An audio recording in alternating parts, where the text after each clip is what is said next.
Φίλε Κώστα Δαμίκο, πρόεδρε του Ελληνικού Μετρίου, καλημέρα. Θα ήθελα καταρχάς διαζώσεις να δώσω τις ευχές του Διοικητικού Συμβουλίου του Συνδέσμου του ΣΥΠΗ για το καινούριο Διοικητικό Συμβούλιο του ΜΟΣΕΗ να έχετε μια πάρα πολύ δυναμική παρουσία γενικότερα στα θέματα, εμένα δεν μου αρέσουν τα προβλήματα, τα θέματα που υπάρχουν στον κλάδο και να υπάρχουν φυσικά και τα ανάλογα αποτελέσματα τα οποία γνωρίζουμε όλοι ότι δεν είναι καθαρά στα χέρια το δικό σας ή το δικό μας αντίστοιχα, αλλά στα χέρια δυστυχώς άλλων. Είμαι ο Αντώνης Αλιβέτης, είμαι πρόεδρος. Έχω την τιμή να είμαι πρόεδρος του Σύνδεσμου Ελλήνων Παραγωγών Ηλεκτρονικού Υλικού και το διευκρινίζω ότι παραγωγών γιατί παλαιότερα ήταν κατασκευαστών και πολλοί νομίζανε ότι είμαστε κατασκευαστές και φτιάχνουμε πολυκατοικίες. Επειδή λοιπόν εμείς παράγουμε στην Ελλάδα ηλεκτρολογικό υλικό, ο σύνδεσμος είναι Σύνδεσμος Ελλήνων Παραγωγών. Έχω ξανά την τιμή, επί των ημερών μου, να έχει δημιουργηθεί ένα σήμα, το σήμα του συνδέσμου, το οποίο πιστοποιεί δύο πράγματα. Το πρώτο είναι ότι παράγεται, κατασκευάζεται, δημιουργείται στην Ελλάδα. Και το δεύτερο, το οποίο είναι εξίσου σημαντικό και για μένα και για όλους σας, ότι είναι πιστοποιημένο. Αν και είμαστε όλες οι εθνικές εταιρείες γνωστοί μεταξύ μας, αυτό δεν θέλω να παρεξηγηθεί και να νομίζει κάποιος ότι αυτό το σήμα πηγαίνει χαριστικά σε κάποιον.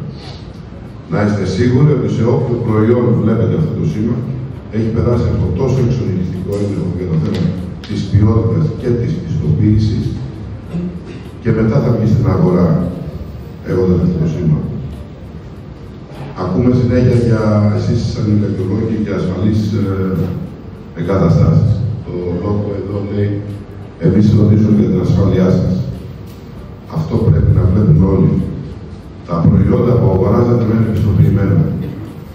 Στα θέματα που ανέφερε ο κ. Καβαθάς, γενικότερα για την ελληνική οικονομία, και οι δύο πρόεδροι εδώ εκπροσωπούν ελληνικές εταιρείες. Και ο κ. Καβαθάς και ο κ. Δαμίκος του Πολυτεχνικού και πολλοί που απουσιάζουν που επίσης εκπροσωπούν ελληνικές εταιρείες. Οι ελληνικές εταιρείες λοιπόν μπορούν να λύσουν το θέμα κατά κάποιο τρόπο και της οικονομίας, δημιουργώντας θέσεις εργασίας και αυξάνοντας την ελληνική οικονομία.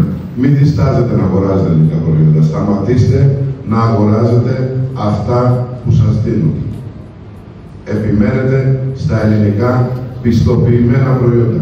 Θα το λέω και θα το φωνάζω, όχι μόνο μέχρι όσο είμαι πρόεδρος, μέχρι να το θάνω.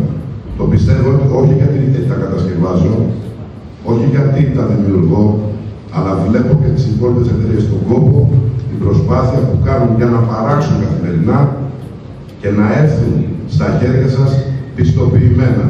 Μην διστάσετε ποτέ, λοιπόν, να ζητάτε, να επιμένετε και να αγοράζετε ελληνικά προϊόντα. Καλή επιτυχία στις εργασίες σας και εύχομαι όσα θέματα σήμερα δημιουργηθούν και υποθούν να λυθούν όλοι σας. Να είστε πάντα καλά.